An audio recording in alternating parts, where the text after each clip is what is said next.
Good morning. I hope you had a great weekend. Really glad to have you here.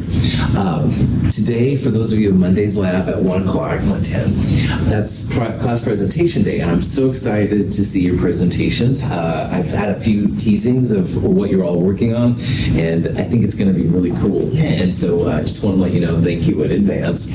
So today at 1 o'clock, 1:10, you will give your class presentation to the group in 2501. Should be pretty chill. Presentation's about 5 minutes long, like everyone asked about. In case you go longer, and I start to notice it, if I do say wrap it up in a minute, and you wrap your presentation up in a minute, no harm, no foul, no points off. Once in a while, people have to kept talking. They ignored the instructor, what the? Anyway, that's when points will come off, all right? So as long as if I say wrap it up in a minute, it doesn't mean I don't like you or your presentation. It just means that we have to move on. Should be pretty chill. If you're using Google Slides, Microsoft Office, something like that for your presentation software, make sure you know how to log in. So have your username and password ready, whatever you need. Some instructors have everybody send the presentation to me, and then I would present it, but that's not how we're going to roll. This is like a professional situation, so I want you to log into your stuff and get it ready. You can also use a USB drive, which is fine. Those are pretty fast to do. Should be pretty cool. On the board in 2501, behind the instructor's podium area, I'll just put some numbers up. You can sign up for whatever position you want. Some people want to be at the beginning. Some people will pick the very last spot. That's fine. Some are in the middle. Wherever you want to do is no problem. You don't sign up, I will volunteer you to present after a while. Should be pretty chill. Besides the class presentation itself, you'll turn in the class presentation paper. The Kinetics 1 lab is due. We won't do a lab afterwards. There's no problem set or quiz this week. I do have a class presentation reviewer guide, which was a cool question. I'll give that to you. It's something to do while you're watching the other presentations. That's a small part of points, so make sure you turn that in at the end. Exciting. Questions? Any of that kind of stuff?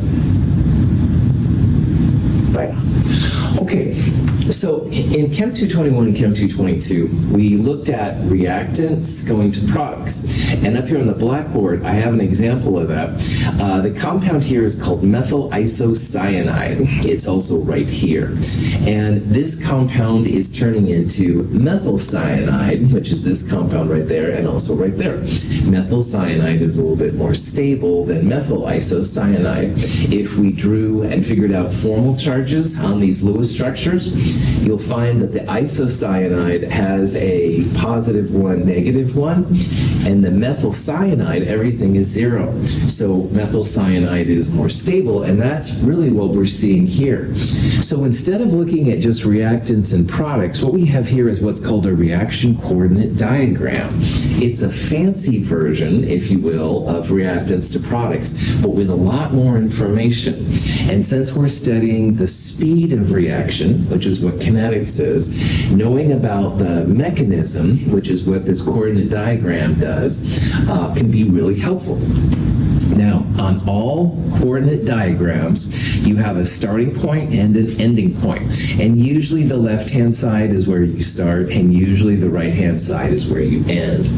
But there's always going to be a hump in the middle. And this is a super important part for us as kineticists or chemists studying the speed of reactions. This little hump right here is called the energy of activation. We're going to talk about that today. It gets the symbol E sub A. And all reactions have this energy cost to get the party started, all right? To get the thing started. Your gasoline, if you drive a car with gas, doesn't just automatically start working. You have to ignite it and get it started that way. That's its energy of activation. And like I said on Friday, really everything in our body, DNA and caffeine or whatever you've got in it, it's all carbon, hydrogen, oxygen based, and all that stuff is going to go to water and CO2 eventually. But thankfully, the energy of activation, this E sub A value, this is the cost you have to pay to make it happen. And all the things in our body have a very high energy of activation cost. So that's why we don't normally spontaneous combust and things like that. So So in a reaction coordinate diagram, the beginning and the ending parts are visible, usually on the left, usually on the right. And then usually there's going to be these intermediate pieces, and you can see them right here. But the most interesting piece is definitely at the top of that little hump right there. It's called the activated complex. And in chemistry, this is where you'll see the closest thing to like science fiction chemistry as you're ever going to see. And this is a great example. They really feel that the methyl group isn't connected at this point to the carbon or the nitrogen. It's connected to the pi bonds. And like I did with Kevin several weeks ago, we had like one hand was in the middle, and then there was bread on the left and the right, bread on the top and the bottom. But those were connections between atoms. And what this thing is saying is that carbon somehow is connected to the pi bond. And in my world, that is truly science fiction. I really can't explain it. But that's what they feel happens at this weird transition state. So the molecules that can get up there then, it's pretty easy for them to go to the other side, because that's not a normal thing that atoms do. This carbon does not normally bond to a pi bond, that's for sure. Now along the way, you'll see like here's a triple bond with maybe a 120-degree angle. That's pretty weird because usually triple bonds like to be SP 180. This one also is kind of a weird angle, but at the far left where you start and the far right where you end, those things will make sense. So the chemist can use this in lots of different ways. Like we talked about on Friday, the energy at the beginning versus the energy at the end will tell you if this is an endothermic or an exothermic reaction. This reaction, the ending point is lower than this place that you started. So that means that energy is given off, like there's an excess loss of energy. That's exothermic, all right, which is kind of cool.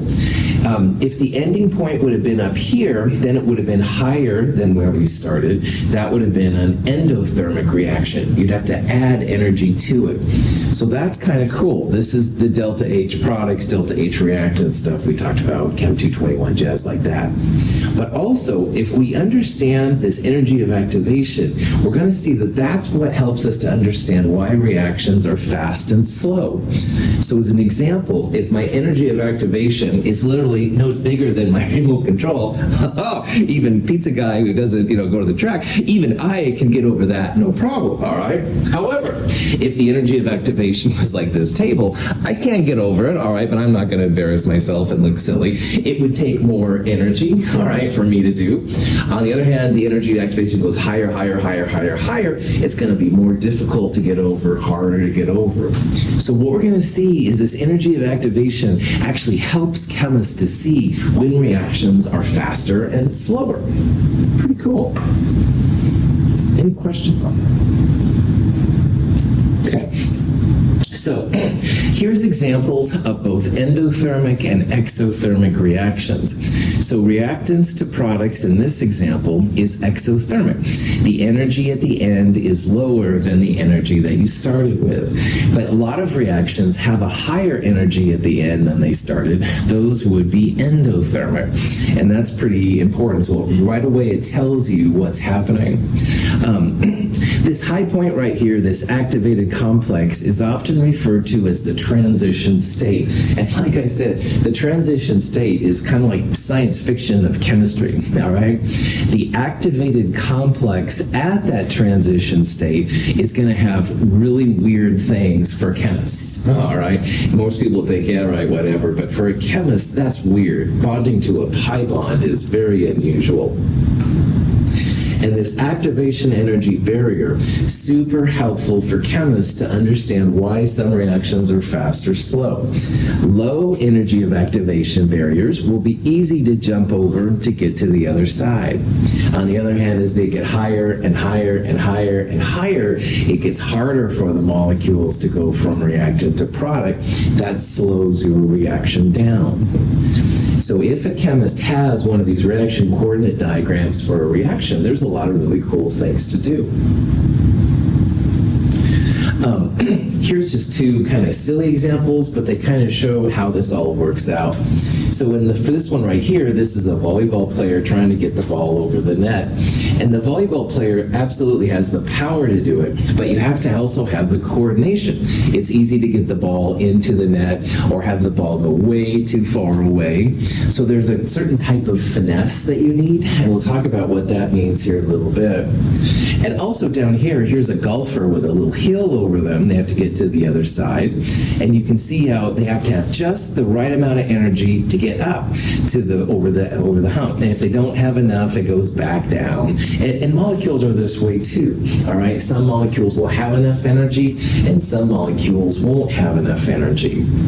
But again, the punchline here is that in general, differences in the energy of activation or activation energy, same thing. That's the reason why some reactions are fast and some reactions are slow. Because if your barrier is no higher than my remote control, everybody can jump over it, all right? On the other hand, as the barriers get higher and higher, get to like hurdles and mountain climbing, blah, blah, blah, then it gets harder and harder to get over those, and it's going to take more energy, blah, blah, blah. Questions? Now, temperature is a big time player in this because as you have more energy, which is what temperature basically is, a measure of ambient energy, then you are able to get more molecules over the barrier. So this is why that rate constant K, which we focused on in the lab from last week, it's very temperature dependent, all right? K depends on temperature because sometimes it's easy and sometimes it's hard. This graph right here is a plot of thanks for playing, of rate constants K versus temperature. And you can see that at some of these lower temperatures, it's almost the same. But boy, when the temperature gets big, K starts to really change. And in next week's kinetics lab, the part 2 lab, that's what we're going to do. We're going to look at one of those reactions and see how temperature affects it. Now, because K is temperature dependent, that's how we're going to find the energy of activation. All right, energy of activation or activation energy is going to be determined through the changes of temperature. So while this week's lab that you're turning in today, this week's lab is going to be all about finding the rate constant K. In the next week's lab, we're going to use changes in temperature to measure K, and from those changes of temperature, and K, we can find then this energy of activation, which is the ultimate holy grail for kineticists. Because again, if you know your barrier is small or your barrier is big, you're going to have fast reactions because there's not a lot of energy to jump over something mellow, or really slow reactions if the barrier is warm. Here's just 2 examples. Solution containing hydrogen peroxide is added to one containing iodide ion and ascorbic acid. This is a clock reaction, where after a small initial fraction of the hydrogen peroxide has reacted, a color change occurs.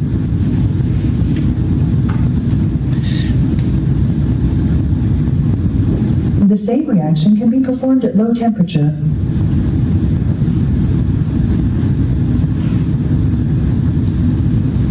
Under these conditions, the color change occurs after a longer period of time.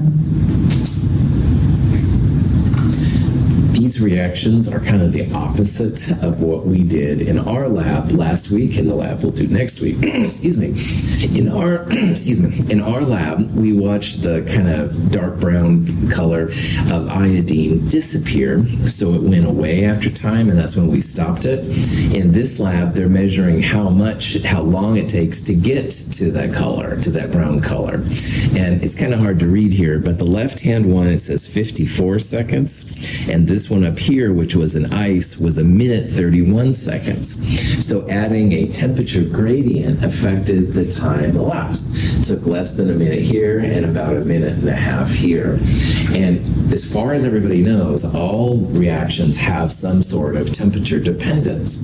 They usually go faster at warm temperatures and slower at cold temperatures. There are 1 or 2 exceptions. We'll talk about those in Chem 223, but overall, that's a pretty good trend to have. And if it's nice and warm out, like Saturday was here, oh my gosh, it was nice. Yeah, I was like, yeah, let's do stuff. And then yesterday it was dreary, and I just wanted to play Skyrim all day. So anyway, you have to kind of find, but I think the temperature affects us, kind of like reaction. Questions? All right. Now, earlier I said how it's not just the energy to get over the barrier, but you need to have some finesse. So the volleyball player kind of kicking the ball or hitting the ball in, the volleyball player absolutely had power enough to get it over, but you have to get it just right. You don't want it to bang into the net or go too far over. So when you have a reaction that goes to completion, there's two important things. First of all, you have to have the right amount of energy, definitely, because you got to get over that barrier to get to the other side. But there is usually some kind of geometry component too, and I'm going to show that here in these examples. This is ozone, O3, reacting with nitrogen monoxide to make oxygen and nitrogen dioxide. And let's see here how this all works out. For two molecules to react, they must collide. If an ozone molecule and a nitrogen monoxide molecule meet without enough energy to overcome their bond energies, a reaction does not occur, and the molecules separate without reacting. So this is an example of like you go out with friends, but everybody's tired. And it's like, well, what do you want to do? I don't know. What do you want to do? And finally you just like go to McDonald's or whatever and go home, right? You could have done so much, but nobody had the energy to do much. And this is how chemicals work sometimes too. They don't have the energy to make the O2 and the NO2. They just kind of look at each other and say, maybe another day. Now, this one is more about the volleyball player, like I said. They have to have the right orientation of the molecules. If the two molecules collide with sufficient energy to overcome the activation barrier, but with an orientation that does not allow new bonds to form, no reaction takes place. The molecules will separate unreacted. Now, in this example, the molecules had enough energy. They were ready to make NO2 and O2. But what happened is one of the oxygens on ozone slammed into the oxygen on NO. And oxygen doesn't need to bond with another oxygen here. If you will, it wants something different. So this reaction didn't happen because the geometry isn't quite right. And this is what I meant when I said that volleyball player has to do it just right. You have to get the energy, enough energy and orientation so it gets over the net, it doesn't slam into it. On the other hand, what always happens to me is I hit it too hard and it goes way outside of the goals, all right? That's kind of what's happening here, all right? They have to have the right orientation to make the molecules come together to make products. So in both of these cases, because of lack of energy or the wrong geometry, nothing happens. If a collision occurs between the two molecules with sufficient energy and the proper orientation, then a reaction can take place to produce molecules of O2 and NO2. So this would be the ultimate, if you will, the right amount of energy, the right orientation, the NO2 and O2 is made, and they want to be made. Now, an energy diagram for this reaction would look something like this, all right? I happen to know that ozone is a little higher energy than oxygen. You can figure this out too, because the formal charges on ozone are a little bit weird, and NO is a little bit weird too, for that matter, now I think about it. But anyway, going from reactants to products is going to be exothermic. You have a lowering of energy in the product relative to the reactant. That represents the energy that's given off. And probably this is a single step. We'll talk about it. Like just one thing happens to make the products. So we would have this one single hump. This is the energy of activation to make this happen. And because in the first slide, the one time they didn't have the energy, that's why that didn't work out. In the other example on the previous slide, they didn't have the right geometry, so this wasn't even a possible reaction. But when everything came together, if they have enough energy to get to that barrier, then they go to the other side and all is well. Now, let's say Kevin says, for ozone and NO, I want to make O2 and NO2 make O3 and NO again. And in theory, it's possible, all right? But here's the problems we run into as chemists. you'd be starting down here now. All right, these are the products which are now going to be our reactants if we reverse the reaction. And going from reactants on this side to products here now, which is the opposite of what we just did, notice the energy of activation barrier. It's much higher, all right? And again, as those barriers get higher, it's harder for the molecules to get over. So if we wanted to reverse this reaction and make oxygen and NO2, make these two, we'd have a higher energy of activation. So it's going to take more energy and stuff like that. But the other problem we run into is that the starting energy now is lower than the ending energy. So it's endothermic. So if anyone wanted to reverse this reaction, I would say, well, it's probably possible, but you're going to have to add energy because it's going to be endothermic going here to here, and you're going to have an incredible energy of activation barrier. So it'll make it slower, harder to react. Not impossible, but slower and harder to react. Questions?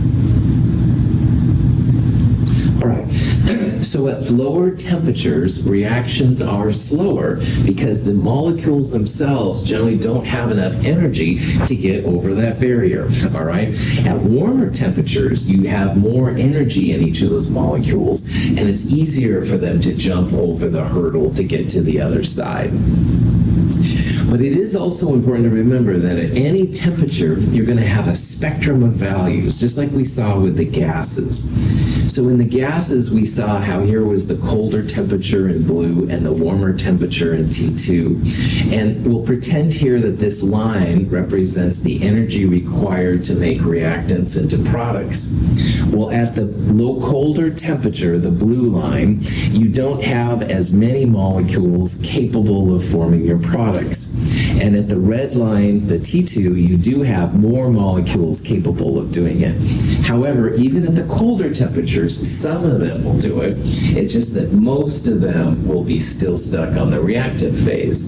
It's only when those cold ones are able to get down here that it's possible. So as a chemist, if you can lower your energy of activation by any means, then it'll be easier for those reactive molecules to turn into product molecules. You won't be so dependent on temperature, if you will. So, questions? Okay. So this guy, Arrhenius, thought about this for a long time. And Arrhenius is one of the really crazy great chemists of the early 20th, late 19th centuries. But anyway, he came up with this expression right here, which is called the Arrhenius equation. And K is the rate constant. And I was just babbling how changes of temperature affect it. Well, here's the temperature, all right? And as temperature is changed here, the rate constant K will change here. Now, E, A, and R are both constants. This is the energy R that we've been dancing around. Now, in the gas laws, 0.082057 was the gas law R, and that's great for gases. We're going to use from here on basically what's called the energy R. And if you change liters, atmospheres to joules, which is a conversion you can look up, you end up with 8.3145. So this R is 8.3145. It's a different kind of R. It is the same value, but just changing the units from liters, atmospheres to joules. Anyway, E sub A here is this activation energy, and that's a real holy grail for scientists to figure out. That's literally a number which you can rate then how big your barrier is. And my remote control might have an energy of activation of, say, 10 kilojoules, and the desk might be 1,000 kilojoules. But the bigger the number, the bigger the energy of activation, and the slower your thing's going to get. A is the frequency factor. I'll talk about that here in a little bit, but it is related to the number of molecules that combine in the right geometry to make the products. Now, this equation right here is an exponential equation, and in higher classes, you can use this one direct. But what chemists usually do to make it a linear system is they take the natural log of all this stuff. And I'm not going to go through all the math, but if you take the natural log of both sides, natural log of E is just, they both cancel out. And natural log of all of this, you can break up into natural log of A plus natural log of E, etc., etc. Anyway, punchline, you get this expression, which is going to be our version of the Arrhenius equation in this lab. And why chemists like this is a straight line. Natural log of K will be the y-axis. 1 over the Kelvin temperature will be your x-axis. The slope is equal to minus EA over this energy R. And the y-intercept is actually equal to natural log of A.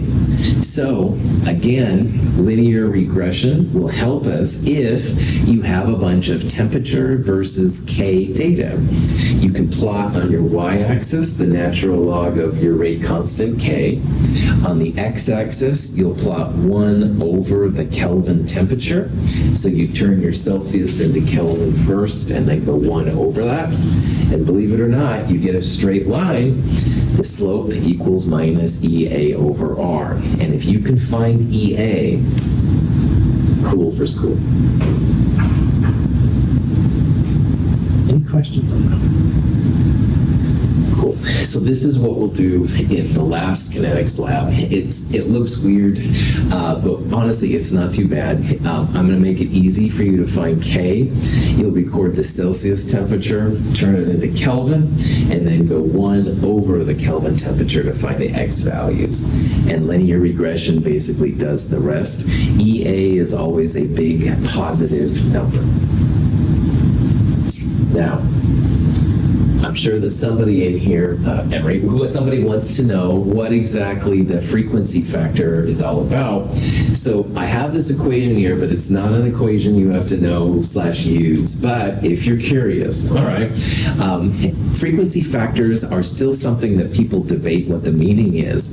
This is what I consider to be the best definition of a frequency factor so far. And frequency factors have these two exponential terms. KB is called the Boltzmann constant. It's the gas law, but for atom, it's nothing you need to know/memorize. This is the temperature. Here's our good friend Planck's constant from Chem 221 that we talked about. Here's another energy R. This thing is called the entropy of activation. Entropy is something we're going to talk a lot about in Chem 223, but we're not going to talk about in this class. So this is just informational, all right? I want you to know that there's a little bit more out there than what I've talked about. But again, frequency factor does have some kind of cool stuff when you're a kinetics scientist. So. All right. So let's talk here about how this works out now with mechanisms. Because it'd be nice to know if there's any way that we could lower those energy of activations to make them go slower, or faster. Or sometimes, which is what I was trying to think about there, sometimes you want reactions to go a little slower. And it would be nice to know how to raise then the energy of activation to make them go slower. So higher E sub A, slower, lower E sub A, faster. And if you understand the mechanism, how you go from the reactants to the products, you can sometimes do this. Now, a mechanism is often just a single transformation, reactants to products. And if it is, then there's only one step to go through, and they call these elementary steps. But sometimes reactions will have more than one step, and I'll show it. So this is an example of something in organic chemistry that's used. Fluoride is going to push that chloride out, basically, all right? And so we're going to look at a reaction mechanism here for how chemists think fluoride pushes the chloride out of this molecule. A fluoride ion approaches a methyl chloride molecule. A bond begins to form between the fluoride and the carbon. The molecule's carbon-chlorine bond lengthens and becomes weaker. The energy energy of the system increases. As the carbon-fluoride bond forms and the carbon-chlorine breaks, a configuration of maximum energy is reached, called the transition state. As the reaction proceeds to completion, the energy of the system decreases. So this reaction, again, fluoride pushes chloride out. All right, this is something in organic chemistry we'll talk about. But anyway, the reactants are found to be higher energy than the products. So because the products are lower than the reactants, this would be an exothermic reaction. Energy is actually given off. So that carbon wants fluoride more than it wants chloride. That's kind of what that says. Another thing here that's brand new, this is called a bimolecular reaction. And bimolecular means you have two reactants coming together to make something new. All right?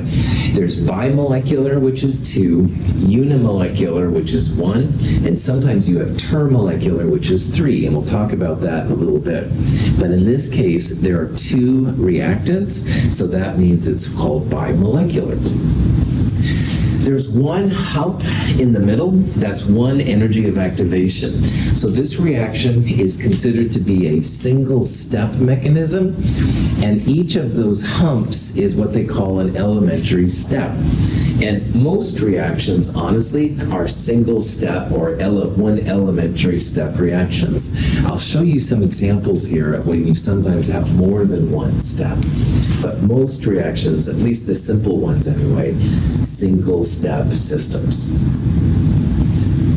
Any questions on that? So unimolecular, bimolecular, and termolecular are terms that are used in kineticists. And down here are examples of how this works. Now, most reactions that I've ever dealt with have been bimolecular, which means 2 species coming together to make a new product. It can be 2 different species, like A and B. Sometimes it can even be the same species. A reacts with A. And over here is the resulting rate law that happens, and this is going to be important. Now, once in a while, you have what's called a unimolecular reaction. Unimolecular is when only one piece breaks down into other stuff.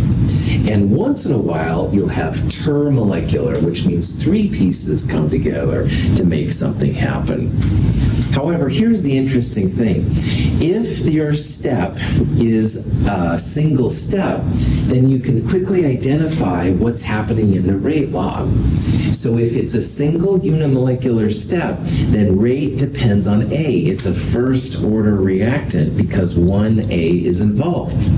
On the other hand, if you have 2 A's that need to come together to do something, then you have rate equals K times A to the second power. It becomes a second-order reactant.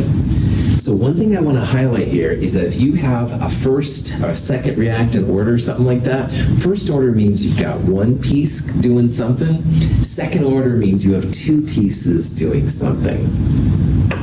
Now, rate equals K times A times B would happen if you have a bimolecular, 2 pieces coming together, and you can have A, B, and C, etc., etc. We'll come back to this in a little bit, but this is how scientists justify the rate laws that are observed in the lab. So let's look at some examples here. Ozone going to oxygen is a big problem. Ozone depletion was really bad, although ozone depletion has actually been stymied and it's going back in the positive direction, which is great. But anyway, ozone breaks down to oxygen in what they feel are 2 steps. And the first step is ozone just breaking down to oxygen, which is more stable, but also an oxygen atom. So it's almost like the ozone is breaking apart, if you will. And oxygen atoms generally don't like to be by themselves. So that oxygen finds another ozone, they react to make 2 oxygen molecules. So if you add up these steps together, you can see the ozone and the ozone there become 2 ozones, and the oxygen and the 2 oxygens become 3 oxygens, but the oxygen atom created there is used up in the second step. So this is an example of what's called a reaction intermediate. It's something that makes the reaction happen, but it's not something that shows up in the overall reactants and products. And this will be kind of cool. So this is a two-step mechanism. You have two elementary steps. The first one is unimolecular, and the second one is bimolecular. When you add them together, it gives the overall net reaction. And again, up to this chapter, we would have just thought of two ozones going to three O2s. But now, if we look at this a little closer, whoa, there's an oxygen atom in there, all right? And if we can play with that oxygen atom, maybe we can make the reaction go faster or slower. So those intermediates can be super helpful to understanding mechanisms, how fast and slow they go. Gaseous ozone decomposes in two steps. First, one oxygen atom splits off. Next, a single oxygen atom reacts with a second ozone molecule to produce two molecules of O2. The product of the overall reaction is three O2 molecules. This would be a reaction coordinate diagram for this two-step mechanism. Now, everything we've seen so far has been a single step, a single hump. But notice now how this one, there's two humps, all right? And the two humps refer to the two steps. So if you have a reaction mechanism with two humps, you know there's going to be two steps to figure out how reactants go to products. Notice that the first one has a larger energy of activation than the second one. So if they can get to the top here, it should be pretty easy to get down there. You can also tell that this reaction is exothermic. Products are lower than the reactants that they came from. Kind of cool. Hydrazine is formed in aqueous solution in a three-step process, each step being bimolecular. First, a molecule of ammonia reacts with a hypochlorite ion to form chloramine and a hydroxide ion. Next, the chloramine reacts with a second molecule of ammonia to form a charged species with a nitrogen-nitrogen bond. Finally, the charged species reacts with a hydroxide ion to form hydrazine and water. This is one of the many reasons why at home you shouldn't mix bleach, which is a source of hypochlorite, and household cleaners, which are almost always ammonia. You shouldn't mix them ever together. There's actually 3 or 4 different reactions why it's bad. This is only one of them. But in this one, when they come together, they make hydrazine, and hydrazine is a rocket fuel. So you can imagine you probably don't want this hanging around your house if you can avoid it. However, it is an interesting reaction for chemists to study. Now, overall, 2 ammonias and a hypochlorite make hydrazine and 2H4 and some water and some chloride. And what they feel is that this reaction has 3 elementary steps. They're all bimolecular, 2 species coming together to make something else. In the first bimolecular step, the ammonia and the hypochlorite, the bleach, make what compound called chloramine. This is nasty, nasty stuff unto itself. Fortunately, the chloramine reacts with the other ammonia present to make this weird protonated hydrazine thing, and that reacts with hydroxide to make true hydrazine and water. So this one, notice it has 3 steps, all right? So each step gets a hump in the reaction coordinate diagram. More often than not, the first step is the slowest, so it has the biggest energy of activation. But this is what chemists think about when they think about reactions. So if nothing else, don't mix your household cleaners with bleach. It's bad news all the way around. This is, again, just one of the bad things that can happen. You can look up online what YouTubers and stuff are mixing them together. Anyway, please don't. But anyway, questions? Now, the rate determining step is the step you as the chemist want to focus on if you want to make your reaction go faster or slower, all right? And something in there is going to make your reaction go faster or slower. Most more complicated reactions have a series of elementary steps together. So for example, in this one, iodide and hydrogen peroxide and some acid are making iodine and water. And the rate law, which you have to find from experiment, comes out to be iodide to the first order and hydrogen peroxide to the first order. Now, a couple of things I want to focus on here. Notice how there are two iodides, but iodide is a first order reactant. So one thing to point out is that this number and the order of reaction may not be the same. Another thing is that H plus doesn't even appear in the reaction. So H plus is part of the chemistry in making iodine and water, but it doesn't affect how fast the reaction goes. If you have a chemical in your reaction that doesn't appear in the rate law, that means it's a zero order reactant. It doesn't affect how fast you go. So from this and stuff, from these series of steps, people are wondering, like, why isn't iodine a second order? Why is acid not in the rate law? People have actually studied this reaction in some considerable detail. But again, I want to focus on here, this too may or may not be right here for iodide. Here it's not, all right? Sometimes they are, but sometimes they aren't. And H plus doesn't even appear. That's what a zero order reactant is. It's needed for the chemistry, but it doesn't affect the speed, how fast the reaction goes. So, chemists were really curious. Why is iodide first order, not second order? Why does the acid not appear? So this scientist has proposed a three-step mechanism. So in the reaction coordinate diagrams, there would be three humps, all right? And the first step, hydrogen peroxide reacts with the iodide to make hypoiodous acid and hydroxide. Then in the second step, the hypoiodous acid reacts with the other iodide to make iodine and hydroxide. And finally, acids and bases together almost always make water. So if you add these three steps together, all right, the H2O2 is still there.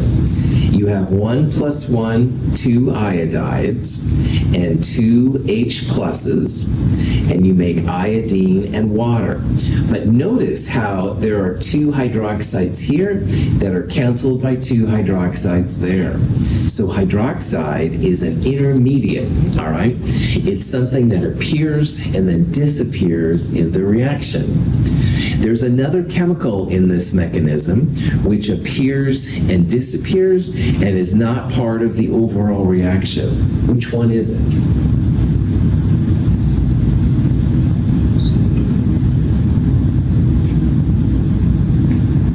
Is HOI visible in this reaction? No. So HOI, hypoiodous acid, is another intermediate. It appears in the first step and it disappears, is used up in the second step. So if you have an intermediate, it appears and disappears, but it probably doesn't show up in the main mechanism. And so HOI appears and disappears. It's not up here, definitely an intermediate. Also, hydroxide plus hydroxide here, 2 hydroxides appear and they both get used up right there. So there's 2 intermediates here that can help it. So if we want to make this reaction faster, all right, maybe you could have something that kind of pushes through the hydroxide. Or maybe you can have something that makes the HOI react with the iodide in step 2 a little faster. These are the things that will lower your energy of activation down, which is kind of cool. And finally, even though H plus is not in the rate law, you do need it for the chemistry. All right, you need H plus to react to make water and stuff like that. But water is part of a fast step, or H plus is part of a fast step, so it doesn't affect the speed. Notice how your rate law chemicals are exactly equal to the reactants in the slow step. So in your slow step, HOOH and iodide, that's what we have, and 1 each. That's why the rate law is first order with iodide and H2O2. All of the fast reactants aren't going to affect your speed. They say that a chain is no stronger than the weakest link. Well, a reaction is no faster than the slowest step. So the chemist will focus on the slow step to see what the overall rate law is, stuff like that. Questions? Okay, so here's the kind of question you might see. All right, so in this problem, we have reaction of NO2 and CO, and it's thought to occur in 2 steps. So in the first step, an NO2 reacts with another NO2 to make NO and NO3, and in the second step, NO3 and CO react, the NO3 from there, to make NO2 and CO2. Now, notice here that NO3 appears and disappears, all right? NO3 is an intermediate. It's not part of your overall reaction. In this reaction, it's NO2 plus CO making CO2 and NO. But the question here is, which of the following rate laws would correspond to the mechanism? And this is where, once again, a reaction is no faster than your slowest step. So up here you can see that step 1 is the slow step. So these reactants are going to be the slowest part of their mechanism. And what you have there are 2 NO2 molecules that are somehow smashing together to make NO and NO3. Once the NO3 is made, it reacts easily fast with CO to make CO2, etc., etc. So we would say that this rate law with the slow step that has 2 NO2s, C, rate is equal to K times NO2 squared. The slow step, the rate determining step, the RDS is sometimes abbreviated as, that dictates what chemicals are going to be in your rate law. There was no CO in the slow step. CO is a 0-order reactant. It doesn't affect your speed. And because that slow step had 2 NO2s coming together, rate is going to be K times NO2 squared. Questions? So, all the things we've said today, energy of activation makes reactions go faster and slower. The slow step is what makes energy of activations high and low, all right? So if you can figure out what the slow step is, then sometimes you could do it. So because the slow step has lots of NO2, I would just blast this reaction with NO2. I would give it as much NO2 as I can, because that'll make these other reactions go a little bit faster. All right, so back to this one then. Your step 1 is bimolecular because 2 chemicals are coming together. And that's the rate determining step because it's slow. So the rate will depend on the reactants in the slow step. Rate is going to equal K times iodide to the first power, because there's 1 iodide, and H2O2 to the first power. There's no H plus. Iodide is not 2 right there, because in that slow step, you only had iodide and H2O2 coming together. So if you want your speed to go faster, you want to add more iodide, you want to add more H2O2, but you really don't have to change the acid at all, because acid's not part of the slow step. If you want to figure out if your mechanism is good or bad, you can search for HOI and hydroxide, because those are reaction intermediates. They appear and then disappear. So if Kevin proposes this mechanism and Evan says, well, I don't know, man, this is looking a little bit weird, Kevin can search for chemically the presence of HOI or hydroxide, and there are some chemical ways to do this. And if he can find them, then that's going to be good evidence that his mechanism is legit. Sometimes I've seen chemists get all freaked out over a mechanism and they find these intermediates, and that will help them to understand if their mechanism is good or not. I have a handout on mechanisms that you might want to check out. It's some more notes on how these intermediates things, the rate determining step, blah, blah, blah. Here's another kind of question you could see. Here's two scientists. They're fighting over which mechanism is better. But experimentally, which is the only way to find these things, experimentally, they find that rate equals K times CH3I. And the question is, which one is the right one? Well, what you want to do is you want to look at the rate law, and the rate law has one CH3I. So in mechanism 1, the only reactant in the slow step is CH3I. In mechanism 2, the slow step has a CH3I and Cl, but the rate law apparently is zero order for Cl. It doesn't appear. So because the reactant there is the same as the reactant in the rate law, you would say that mechanism 1 was the legit thing. If chloride was a first order reactant along with CH3I, then you'd say mechanism 2 was right. So whatever reactants are in the slow step, those are the parts that are going to appear in your rate law. And that's a powerful way to think about these things. Questions? All right. Have a good day. I'm looking forward to your class presentations. See you at 1:10. Thanks for being here.